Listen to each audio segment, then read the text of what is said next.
a little to-go container, and washed and ready cauliflower going in. 2 tablespoons of flax oil and 2 tablespoons of water. Give it a shake. 1/4 cup of nutritional yeast.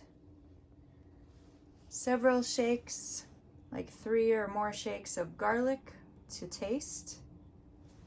3 or more shakes of smoked paprika to taste. A little bit of your salt of choice to just sprinkle over evenly. And give it another shake.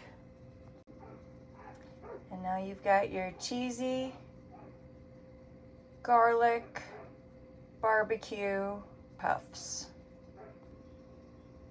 So yum, so yummy.